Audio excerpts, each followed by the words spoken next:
Most chefs think going corporate means you stopped cooking, that you chose stability over creativity, that you somehow stepped away from the real kitchen. But what if working behind flavors and systems that feed millions of people every day is a much larger form of impact? Welcome back to Fugitive Chefs, the podcast about what happens when chefs leave traditional restaurant kitchens to redefine what their work and career in food can mean. I'm Furkan, a former fine dining chef who now works in R&D and food innovation, and on this show I explore those paths beyond the past. Today I'm joined by Marilen Ingco, corporate chef at UNOX, former senior development chef at Givaudan, and a chef with over 20 years of international experience across restaurant, hotels, and multinational food companies.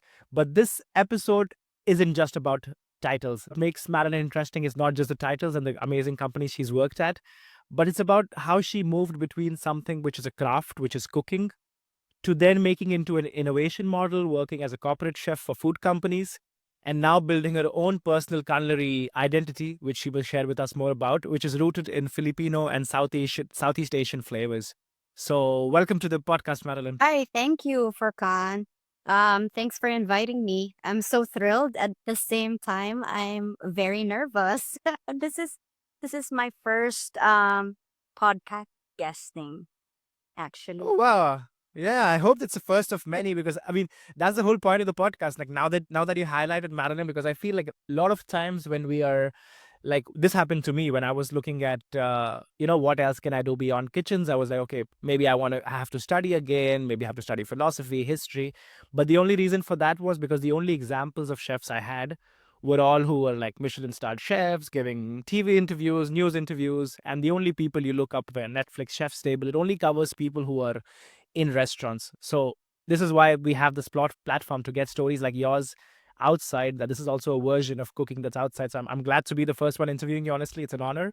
And I hope with this episode, we can at least help Thank people you. who are listening. And like we often hear this term of corporate chef. We often hear about food companies have chef these days more and more, which I think is a very good tendency.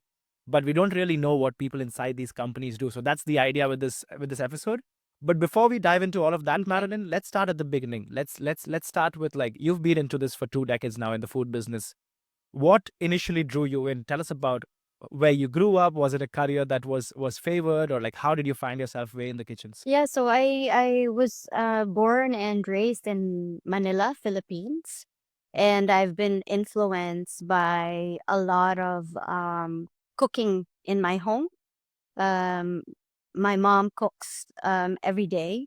My grandma, so it's family cooking, and I grew up watching a lot of cooking shows when I was young. So I remember it very vividly. I was watching Walt Disney, and Donald Duck was cooking pancakes. Uh-huh. And so that's what sparked something in me that, I wanted to learn cooking. When I saw Donald Duck cooking, Yeah.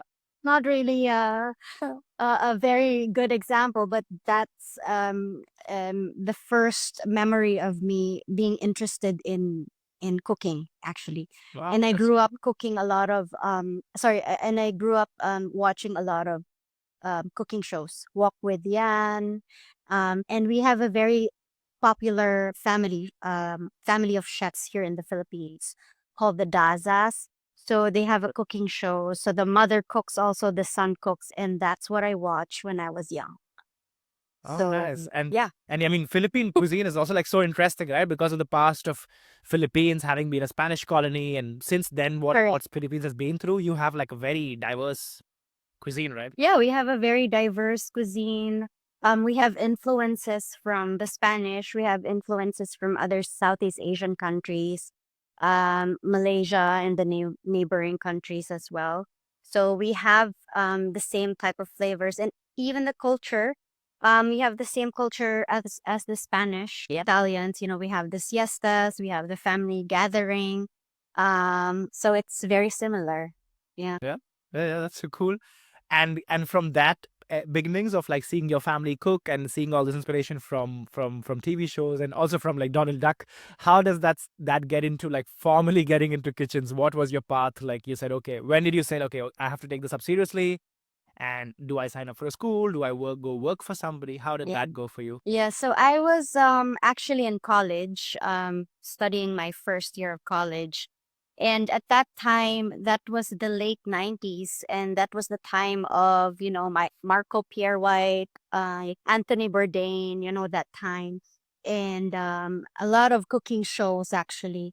And I was already cooking at home. I was already interested. So my parents, especially my dad, suggested, there's a culinary school right in front of your college. Okay. So maybe, you're interested in being a chef. I'm like, yeah, not so bad. So at that time I really didn't know what to study Hmm. for my college, because first year of college is just general. So it's just general subjects. So I wanted to be a preschool teacher actually. Okay. Oh wow.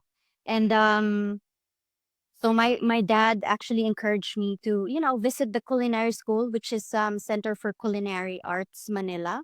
And one day, I took a tuk-tuk or a tricycle going to that culinary school, and they toured me around. And after that, I filed for a leave of absence in college. Hmm. And the following June, the following school year for the culinary school, I went and enrolled, and That's that's so the cool, start of it. right?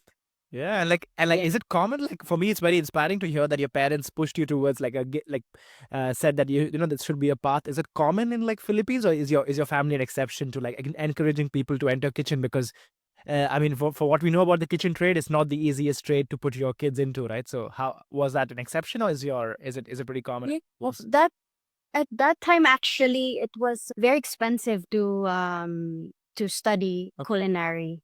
Also right now I believe so. It's not that common. Uh Back then we had a lot of chefs influencing a lot of people to go into culinary, gastronomy, baking, patisserie. So that was the time. So I entered during that era, you know, um, and I really went for it, and I never looked back. And what were your first careers? Like, I mean, going into culinary school, I guess you already have some preconceived notions. You meet people who are into these careers. You see, of course, your teachers who are teaching you the craft. What were the first few careers coming out of school? How did you step into the real kitchens? So I did my apprentice in the US. It's a French American bistro called Giraffe. So Chef Rafael Luneta, he's from Santa Monica, and the restaurant is in Santa Monica Boulevard. He's the surfing chef. He's known as the surfing chef. So I did an Right. apprentice in his restaurant, and that was my training ground. And after that I went into hotels, Shangri-La, and some local chain hotel in the Philippines, and then restaurants as well. And how did you see the contrast? Because that's also like all the guests I've had who have worked in hotels as well. I feel like working as a chef in hotels and working as a chef in restaurant kitchens, at least like standalone restaurant establishments, so different, right? Because in hotels you have the structure of there's an HR, there is your uniforms are clean in the morning when you go to collect in the laundry. So there's a very different structure to Yeah. working. I mean, it has its benefits. It has its create. I mean, maybe creative freedom is maybe more in standalones. How for you? How was the contrast between these two places of being a chef? So at the beginning, I started as a kitchen admin, actually not really a chef. So I just wanted to be in the kitchen, and at that time, that was the opening to be a kitchen administrator. But then my boss back then gave me the opportunity to work with the chefs and be in the kitchen with all the chefs. So that was early in 2000. So I was doing admin, and I was rotating as well in all of the kitchens. So that was my training ground. I stayed there for 6 years, actually. So I've been in pastry, I've been in cold kitchen, I've been in banquets. Hmm. Yeah, so that that pretty much was the training ground for me in terms of cooking. So hotels. Yeah, yeah. So there's a lot of weekends, a lot of holidays, and a lot of missed family gatherings and missed Mhm. important events, family events. So and then I moved to Shangri-La in Boracay, and that one was really fun because I was in like a very very luxurious hotel serving VIPs, and at the same time I'm working in a very very nice island which is Boracay Uh-huh. in the Yeah. Philippines. So I had fun during that time. And but I thought that um cooking and fun, drinking and being with friends, it has a limit. You know when to um grow yourself. So I Right. decided to move back to Manila, Mm. and I went to another chain restaurant in the Philippines, which is the Red Crab, and I was the owner was really hands on, so I learned a lot from him. And then after that, I went to corporate, which is Unilever. So Yeah. that's my dream. Wow. So Yeah, actually, it's super, join super inspiring. joining Unilever back then wasn't planned. So I there was just an opening in Unilever, and I thought of applying. And having the background for a traditional chef, I didn't know anything about manufacturing food. I didn't know anything about R&D. So I went into it blindly. Uh-huh. But I stayed long enough, and I learned a lot from my peers, and I learned a lot Mm. from, you know, the organization. So yeah, I had a really, really fruitful time in Yeah, no, Unilever. that's very interesting what you say, because also like what highlighted for me was the role that you mentioned of like the admin in the kitchens. I think that's also one role which we miss out, which also could be like a great role for people who want to have a holistic experience of a hotel, because again, restaurants in a hotel work differently, and I feel being in this role you get to see a lot of bits and pieces of different departments. And then moving on to Unilever, when you went through this and you saw this vacancy, what did you think Unilever was looking in you? Because as you highlighted, you had no experience of like how a company like that would work. But when you think about them recruiting you, what part of your career from restaurants or hotels did you think they were or they were interested in? That like, why would they pick a Marilen who's coming from hotels and restaurants as a Unilever? Honestly, I thought it was the creativity. I thought it wasn't really about thinking of, scaling up and influencing millions of people Right. with a product. That's not what I was thinking. Mhm. Actually, I went there to just to cook. Uh-huh. And when being there every day, learning from peers that okay, this is not creativity is only one part of the game Yeah. in corporate. There's also strategy, there's also, um working with other departments, working with other people, like, marketing, logistics, supply chain, so those were the things that I wasn't aware of, and I learned a lot while working in Unilever. So working also with chain accounts, uh, Uh-huh. um I learned a lot from working with them, and the QSR, Right. um building concepts with them and collaborating with them. That actually changed the whole game. So it's not Yeah. actually about being creative as a chef. It's also having the business acumen, and the strategy, and influencing a lot of people, maybe millions of people, when you launch a product. So you have to be not only be creative, you have to also, learn what people are looking for.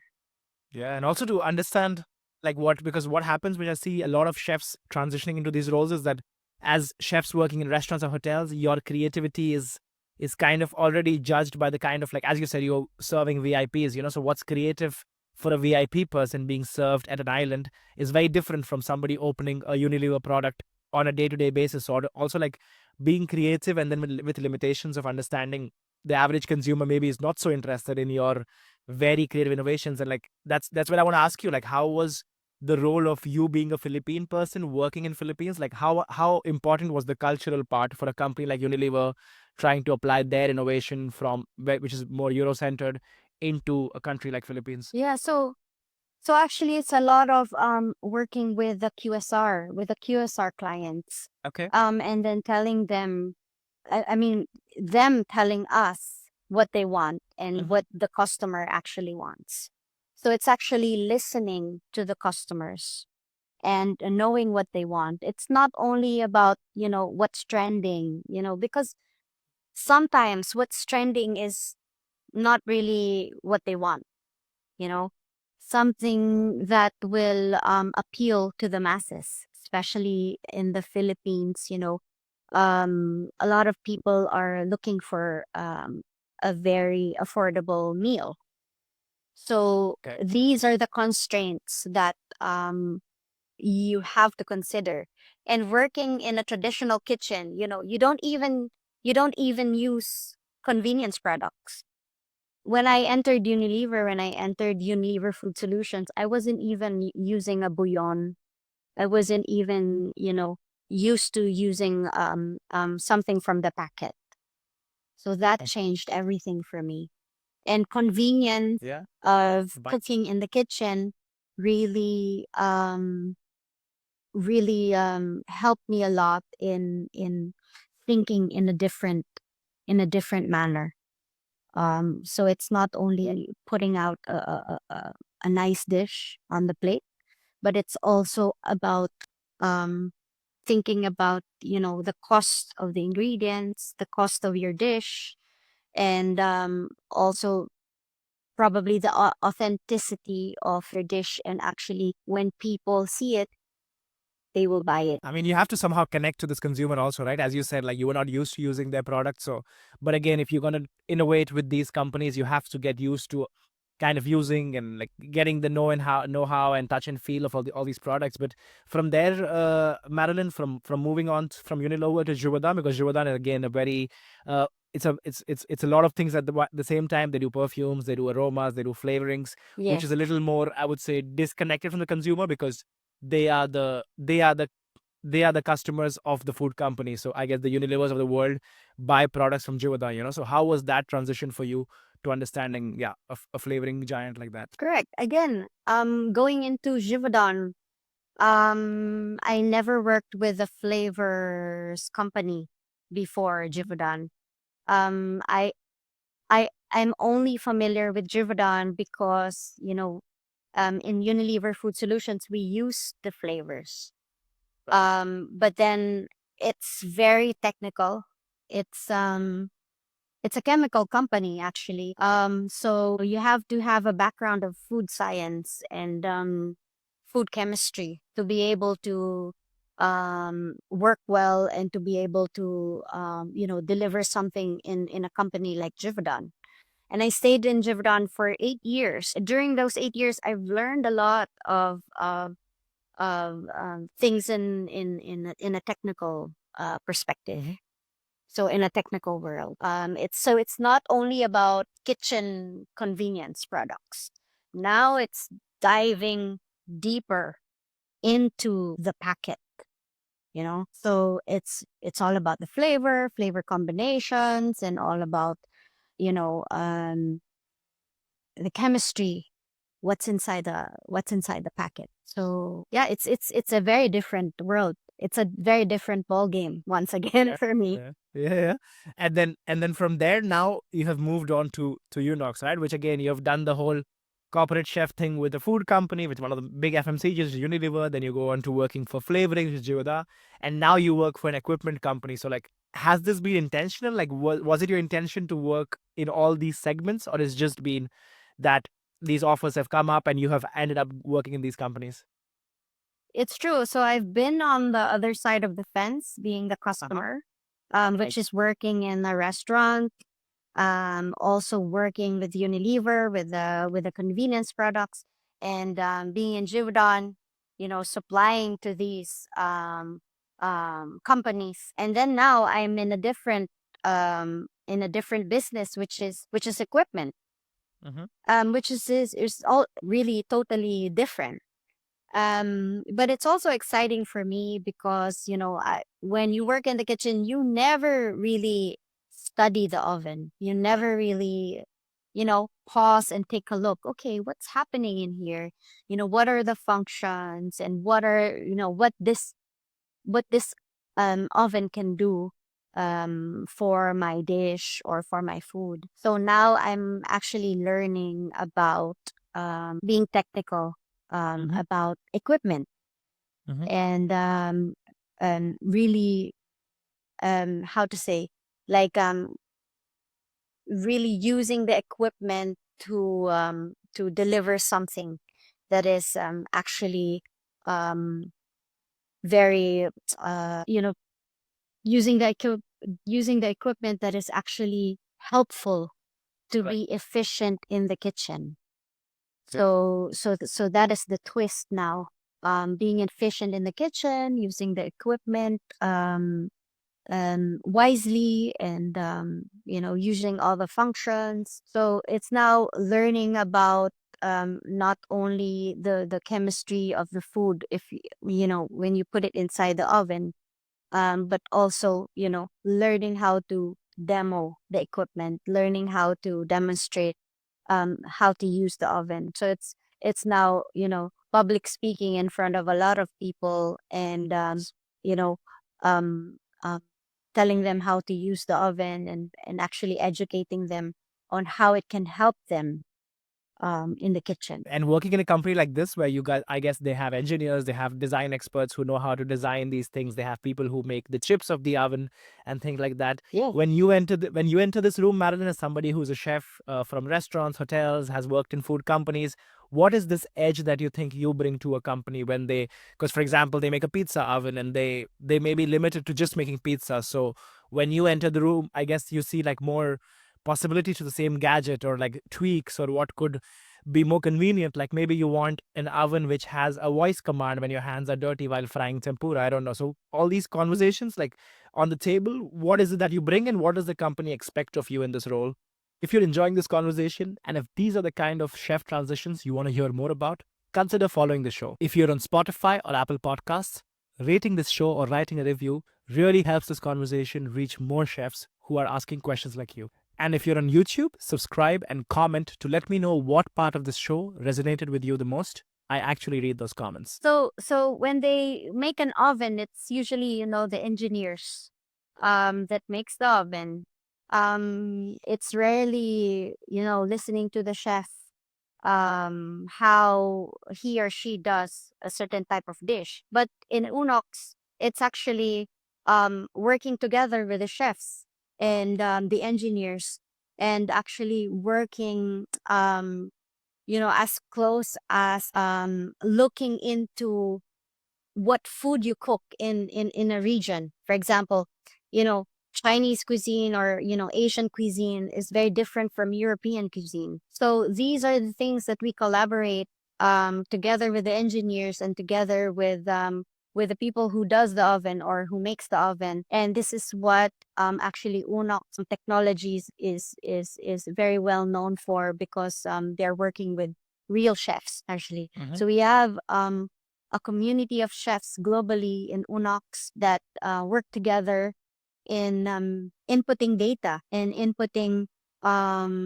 our settings or parameters in the oven, so that when the oven is being used in a certain region, it will Mm-hmm. perform. Of course. um yeah.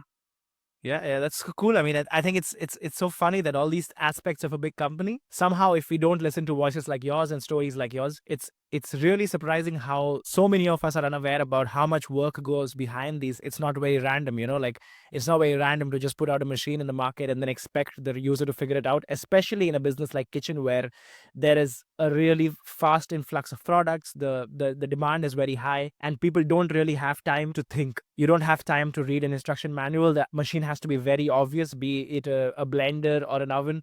It has to be so obvious that, that any level of because education levels in kitchens also is very varied, right? There could be people who have done a culinary arts degree, and then you have kitchens where there are people who have not done these degrees.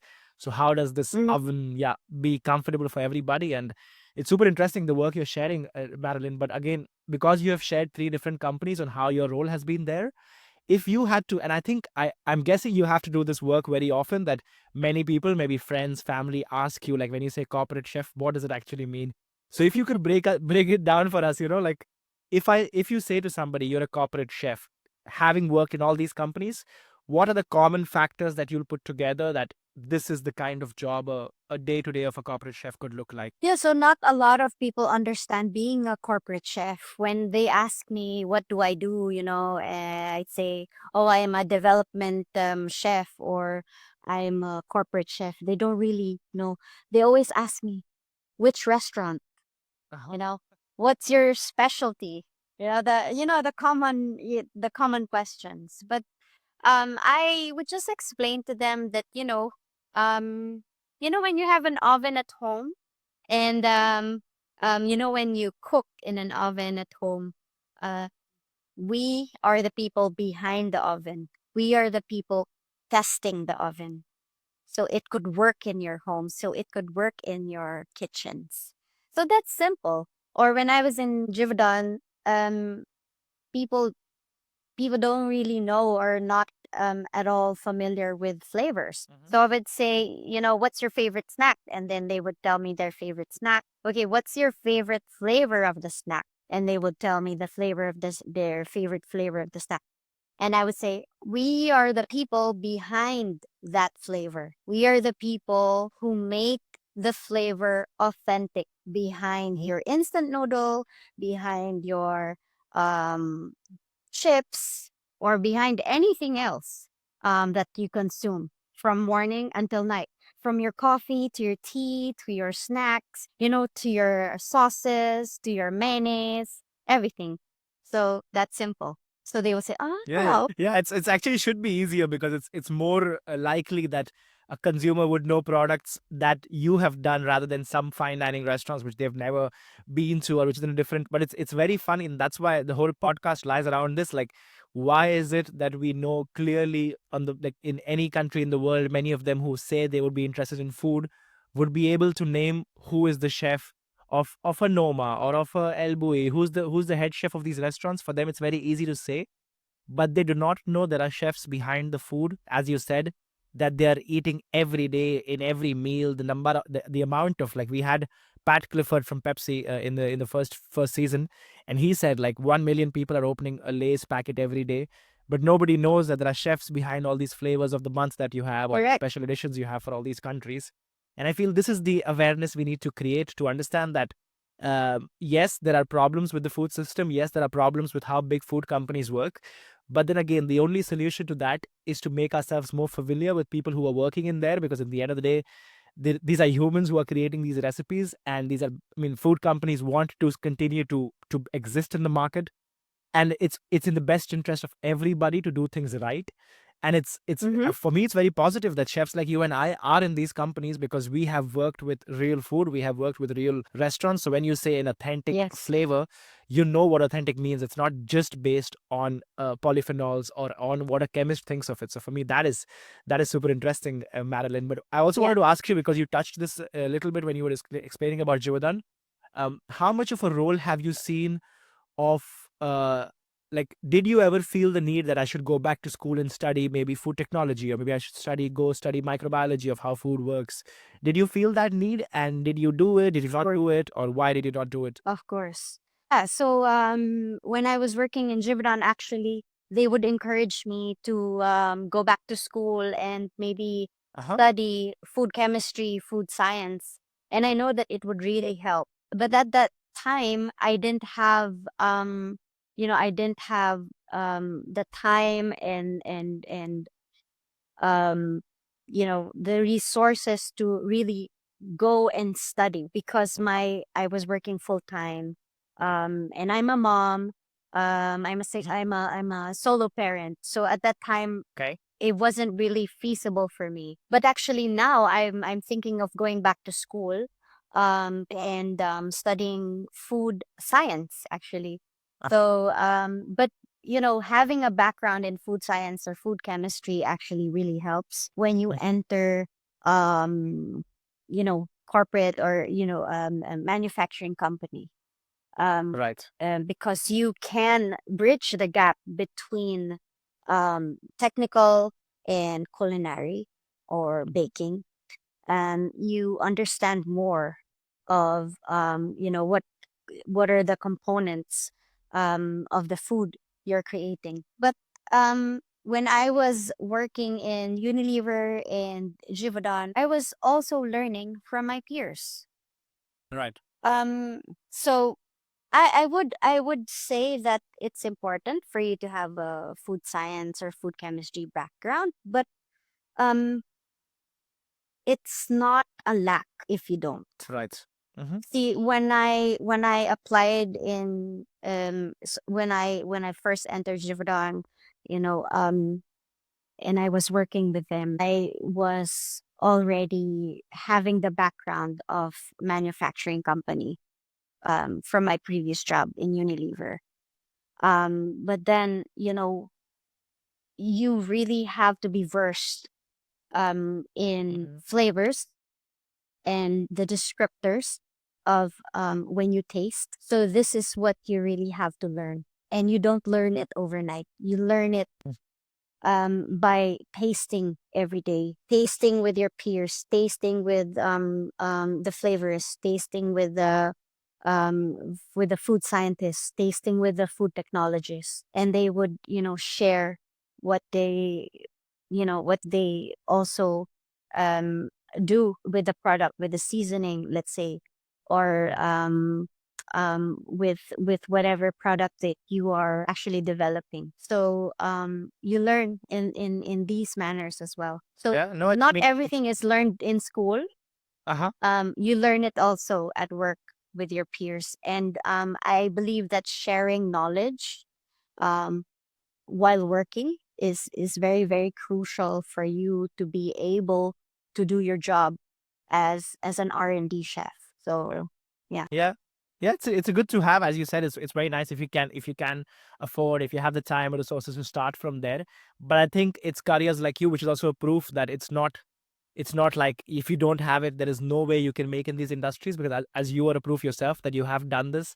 And I feel you've also, as you said, all these companies are interested to they are interested that you learn about it. So of course they will incorporate trainings in your career, in your time in the company, which are maybe more specific to their company. How descriptors work in Jirvada maybe do not work the same in a Takasago or any other flavor company. So I think it's also very cool that these companies make room for people like us who have not gone through formal trainings, and then they give you a room. Mm-hmm. And I also feel that when you now go to food science after having done these years in these food companies, I think you already have such a strong base that the education will also make more sense for you, because it's not like you're just learning theory, you've done it in practice. So for you, the connections Yes. you will make, because I feel a lot of times these education models, although of course science is a fact, so science stays the same, but the application of science keeps changing, and mostly these schools are not very updated with how the science is being applied. Like if they're showing you emulsification, they're teaching you models which are very old, whereas the world has moved on to emulsifications which are much much much more complex. So I feel that is another advantage, that now you have worked in companies, and now when you go to a food science, you actually will have connections to, okay, this science I know is just completing a Yes. picture. It's not like showing you something that you had no idea about. So I think that's something very cool you've shared, Marilyn. And like Correct. moving on to something you mentioned when we got in touch, is that now you are trying to get back to creative cooking with your project in Philippines by yourself, right? Tell us more about that. What is Yeah. that looking like? Why? What is the need for it? Is it like your creative hunger which feels like, okay, I have to get back to more my roots and more of cooking than just working in a food company? Tell us more about that. Yeah. So working in corporate. a manufacturing company, chemical company, for 15 years. So I was thinking I was burning out. I was looking for creativity because working in a big company, sometimes you have to always think about not only the dish, not only the concept that you are creating, but also other limitations. So in a way you're put in a box, I would say. But it's good, with the companies that I work for, they look at chefs as a really important arm of their business, and I'm very thankful for that. But sometimes, those limits actually get to you. So what happened to me is that, I've been working in big companies for quite a long time, and I thought of, going back to basics and going back to, cooking again in the kitchen and relearning, um, and going back to the basics. And actually, training in Italy really helped me a lot with this. So I decided to Mm-hmm. have a break and go back to the kitchen. So working in actually training in Italy opened up a lot of a lot, because I've been away in the kitchen for a very long time. So it opened a lot of curiosity for me. So what is it now in the kitchen? What's happening in the kitchen? So it sparked something again in me, and I feel that being back in Manila, being back in the Philippines, I should actually use it as an anchor to be more rooted in my cuisine, which is my from my home. So that's what I've been doing now. Um, Mm-hmm. Aside from working in a corporate company like UNOX, I'm also doing personal projects in my own free time. So I'm doing pop ups. I'm also cooking on my own, experimenting on Southeast Asian cuisine, Filipino cuisine. Because I worked in Singapore for 8 years, and that really influenced my cooking style because there are a lot of cuisines in Singapore, like Malaysian, Singaporean cuisine, a lot of Southeast Asian influences, and the flavors are more intense. It's more bold. So that's actually what I like to do, and I'm having fun doing right now, is incorporating all of the Southeast Asian flavors into my cooking. So yeah, that's what I've been doing right now. Yeah, no, it's really cool, Madeline. I mean, the more you share about your career, I feel it's so impressive because, like in my podcast, usually I have one guest with one vision of one thing they have done, one outside the kitchen career, one thing they have done. But with you, we've already spanned into like three types of different corporate chef careers, and now you're getting into entrepreneurship. So like, how do you see that now? Because you have been for 15 years, as you said, in a very stable environment, because again, one reason people leave restaurant kitchens and go towards corporate roles is because they promise stability, they promise more structure, and then entrepreneurship is something that breaks all of that, because in the end, you are the person, you are the brand, you're the one who's selling, you're the one who's marketing for the pop-up. So how do you see, of course there is more room for you to reclaim, as you said, all these flavors that you feel are untapped into, and you saw this connection in how people maybe in Italy are doing that well, and you see the potential of Filipino gastronomy to be there. How do you navigate these changes? Does it feel scary? Does it feel like, okay, is it like balancing these two roles right now? Is it like a way to slowly get into it, or what is this phase of life looking like right now? To be honest, for Kwan, it's very, very scary. And Mhm. it's very uncomfortable in the beginning because working in a big company, I would say that you're very, very nurtured, very taken care of. You know, Yeah. you go In a way, spoiled, right? eh, correct. You go to work and then you do your thing and then you clock out, you go home, you know. Um, Hmm.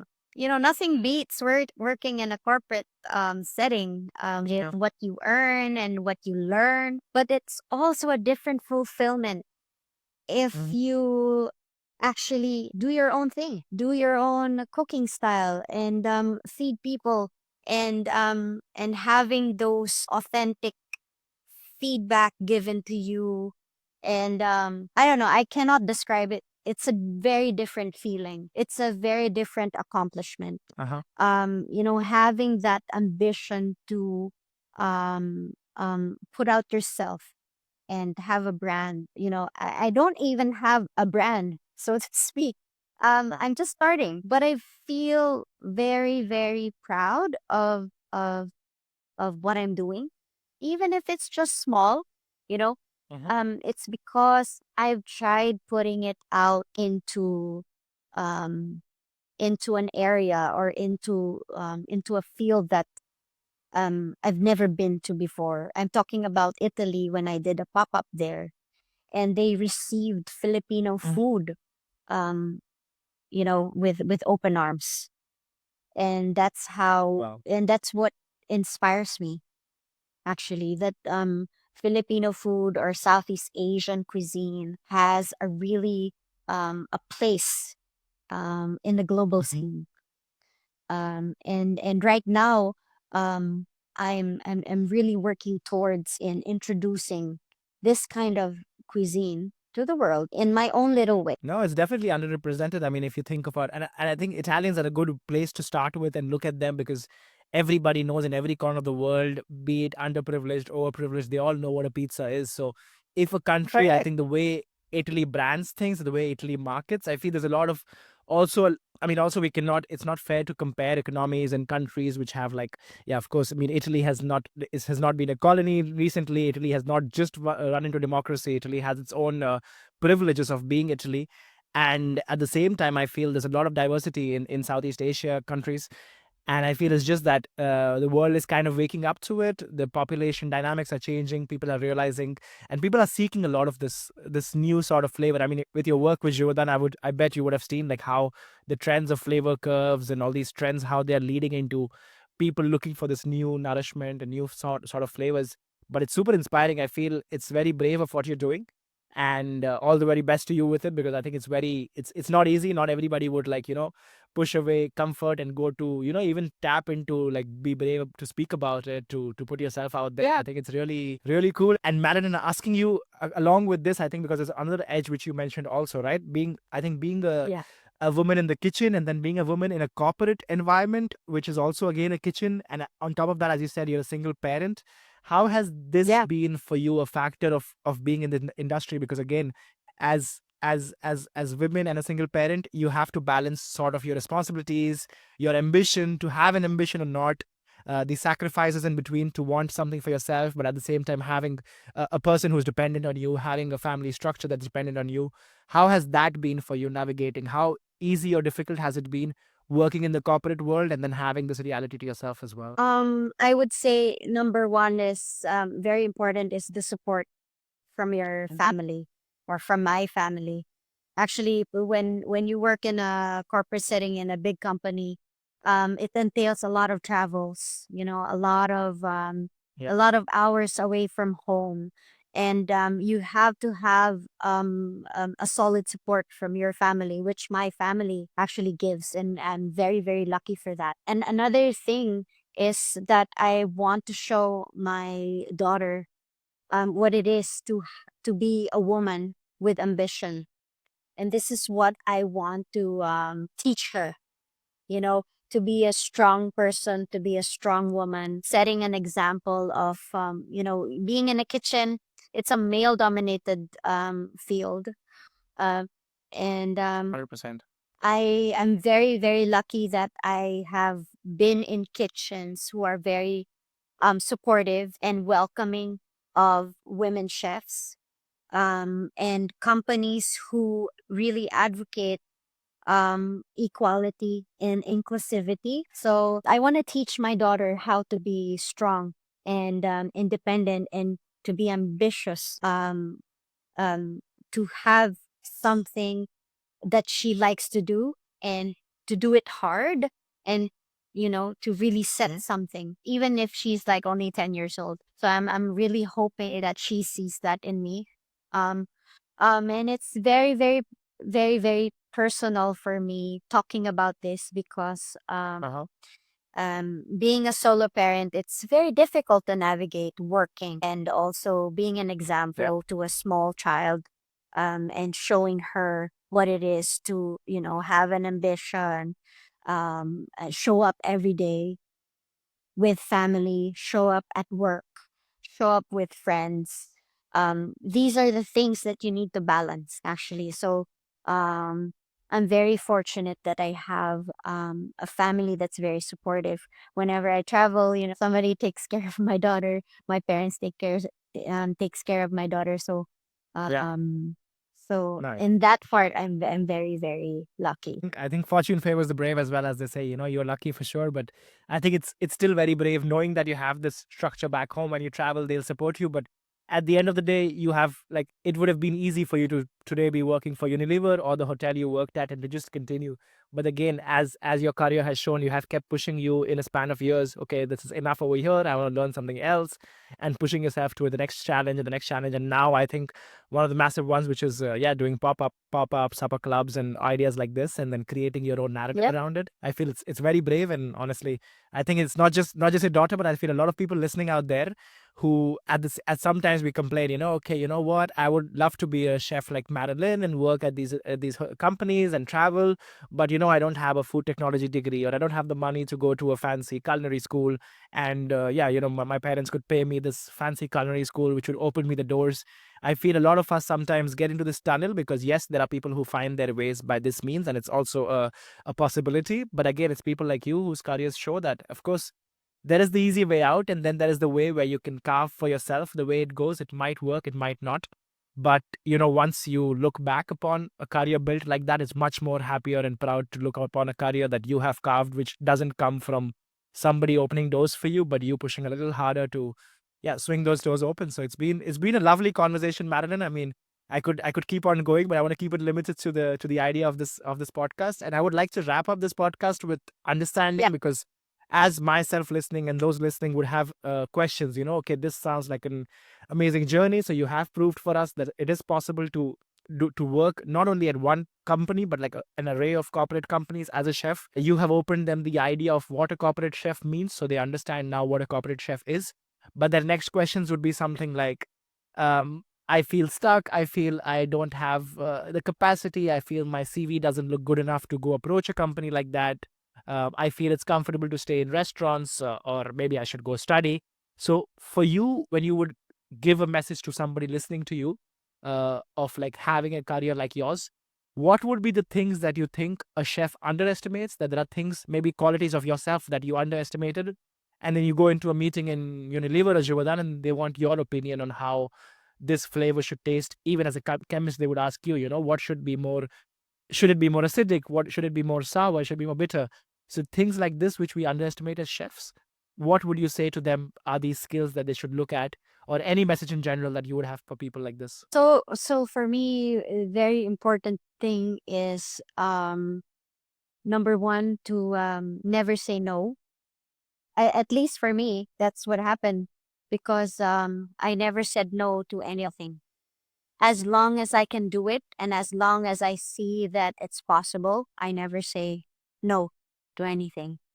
Um, may it be at work, may it be with a project, may it be with a task. As long as I could see that I can do it and it's possible, then I would do it. Second is, you know, you can always say that you trust yourself, you believe in yourself. There's always doubt. But when there are people who support you, um then you're good. Third is your network. Build your network, build friends around your community. Have a few people you can go to, you can ask for help, and don't be afraid to ask for help. These three things are very important. If you're going into, let's say, traditional chef, being in a restaurant, and you want to move into corporate, and don't be, um, how do I say, don't be afraid that Mhm. people will judge you, because Yeah. cooking in the kitchen is very different. Like for me, I worked in KFC, Mm. and the people I know are saying, "Why did you go into KFC? It's just fried chicken."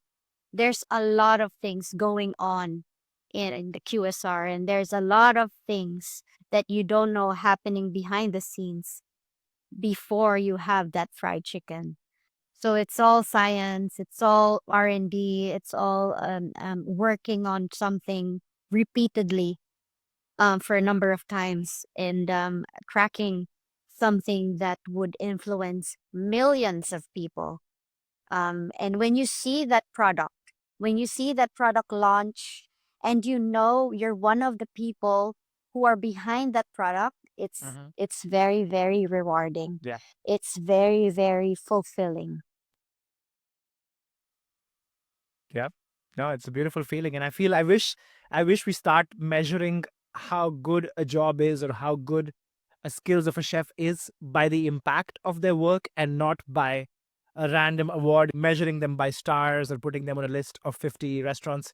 I wish that we start, as we look at them, we don't need to look down at them, but as we look at them with respect, we need to start respecting all the processes go around. As you said, a KFC Yep. or a tray of food that you call boring that you eat in an airline, you need to understand how many processes, how many people have gone behind that. And I loved the message you shared, Marilyn. I feel a lot of it it resounds with me. I feel it connects with the people who are listening. I loved the one where you said, like, trust yourself and, like, believe in yourself, and don't say no, because a lot of times people trust in us, people give us a challenge, but we ourselves say this no to ourselves. That, maybe they're like, maybe they're overestimating. Maybe I'm not good enough for this. So I think when somebody trusts in you, as you said, we shouldn't be the ones doubting ourselves. So thank you so much for the message, Marilyn. Yes. It's been beautiful. Thank you for showing us that doesn't mean when you leave restaurants, it doesn't mean you abandon it, but actually you make your impact so much bigger by expanding the meaning of what it could be to be a chef. So thank you so much for this. And it's been a pleasure to know you. I hope I end up in Philippines someday and I'll definitely get in touch with you, because I mean, all that you Yes. sounds super inspiring. Yes, and I'm going to Europe, and I will get in touch with you, and I Oh, hope that 100%. yes, that we could catch up and meet up. Lovely. That's going to happen for sure. But yeah, thank you so much for now. And this has been Fugitive Chef's podcast. And if this episode helped you think differently about your own path, share it with another chef who might need to hear it.